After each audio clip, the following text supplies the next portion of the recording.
Congressman Seth Magaziner joins me from the heart of the action in Washington. Congressman, let's get to it. The president wants to pass that big, beautiful budget bill. I know you're going to vote against it. You voted against it preliminarily. You're going to tell me it's going to gut Medicaid, and the president's going to say just the opposite. It calls for Medicaid work requirements, more frequent eligibility checks, wants to root out waste, fraud, and abuse. Why should I believe you and not him? Go ahead, Congressman. Well, look at the bill itself. More than $200 million a year is going to be cut from Rhode Islanders on Medicaid. That's Rhode Island alone, $200 million a year. And they are doing that by lowering the state matching funds that the state receives for all Medicaid recipients. Listen, this is not what President Trump says, an issue of people who are undocumented or people who are committing fraud. We're all for getting rid of fraud. What this bill would do is cut the federal match that the state of Rhode Island gets to keep people on health insurance. And as you know, the state is already facing a budget deficit of a couple $100 million. This will more than double that, and so the state's going to have to decide whether to raise taxes to plug the hole, to cut other programs, or to kick people off their health insurance. So again, this is a big bill. It does a lot of things, but the most important thing to know is that it cuts the federal match of Medicaid that the state of Rhode Island gets. It does it specifically by changing something called the provider tax, which is part of how the Medicaid funding formula works, and that applies to everybody on Medicaid.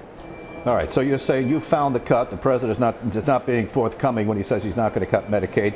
What about when he says Medicaid work requirements, more frequent eligibility checks, blocks Medicaid funding for non-citizens? You don't want non-citizens to get Medicaid funding, do you, Congressman? Well, I certainly want all children to have health insurance, particularly children who had no say in whether they were brought into the country or how. In Rhode Island, we cover all children, and I think that's a good thing. But again, this is a big bill with a lot of things in it, and there's a lot of noise around what's in the bill. But the main thing is the main thing. And if we focus on the main things in the bill, there is a big across-the-board cut in Medicaid funding for all states, including Rhode Island, which means that the state of Rhode Island will either have to kick people off their health insurance or raise taxes or cut other programs. There is also a huge cut to SNAP benefits, that's also known as food stamps. For the first time ever, this bill would require the state of Rhode Island to cover 25% of the cost of those benefits. That will cost the state of Rhode Island more than $80 million a year unless the state of Rhode Island decides to cut people off of that benefit. So again, yes, there's a lot of things in the bill, and listen, there are some things in the bill that I agree with because there's a lot of things in this bill, but the main thing is the main thing, and the main thing is big cuts to Medicaid and big cuts to SNAP that the state is going to have to either decide to pay for itself or kick people off of these important programs. Okay, some of the main things, is it going to be tough for you to vote against no tax on overtime, no tax on tips, and as it stands right now, a $4,000 increase in deductions on your income tax for senior citizens, $4,000 apiece. There are income levels involved, but that's going to be tough for you to vote against that, isn't it? No tax on overtime, no tax on tips. That's a game changer, Congressman. So to be clear, this bill does still tax overtime. I am supportive of no tax on tips, and I'm glad that that's in the bill, but is that enough for me to justify cutting millions of people across this country off of their health insurance and off of SNAP? Absolutely not.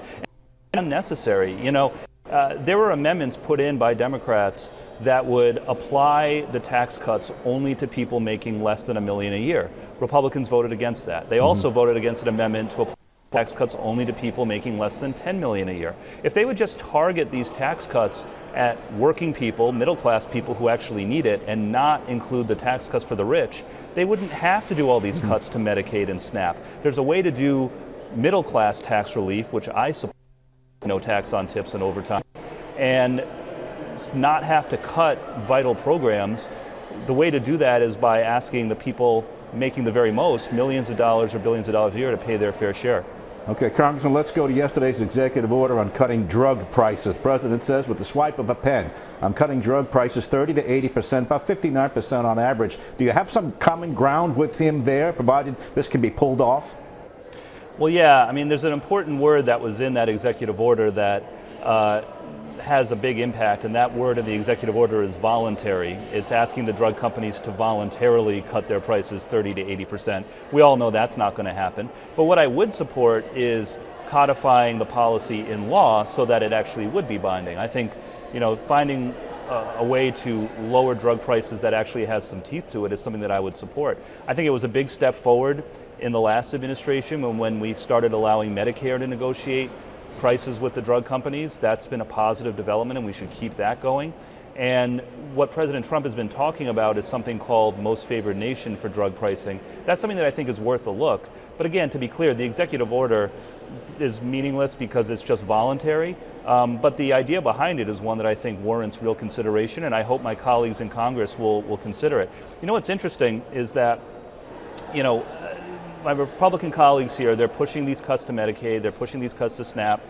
President Trump, the last couple of weeks, actually said, hey, wait a minute, maybe we don't need to do these big cuts if we increase taxes on high earners and we do drug price savings.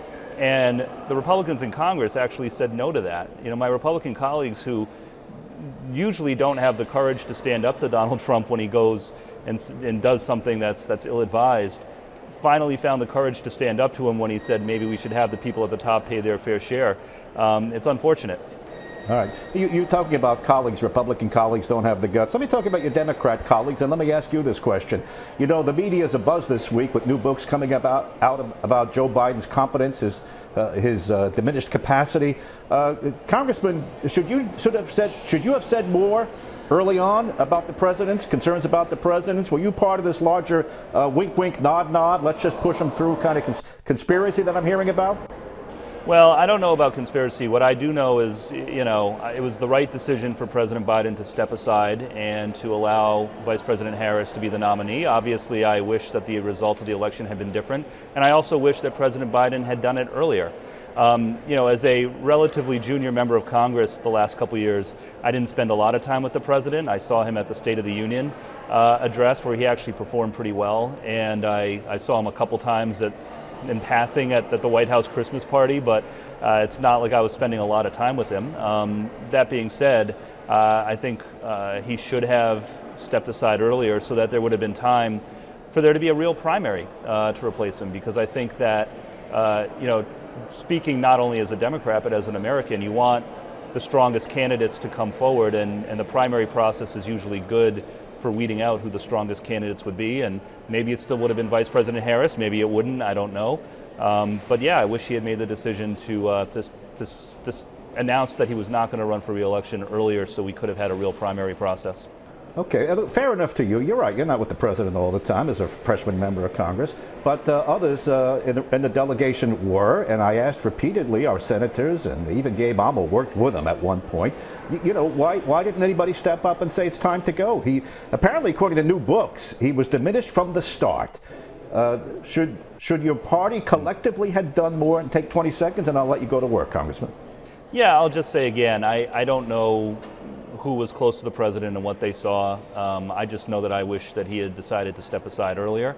I'm also very concerned at the mental state of our current president, who continues to lie regularly, who continues to take big bribes, including an airplane from the Qataris. And, we're unfortunately, I think, in a tough spot, and we need new leaders to step forward. I think the next election can't come soon enough. Congressman Seth Magaziner, thanks for joining us in Washington and Connect to Congress. I'll let you go back to work, and I'll see you soon.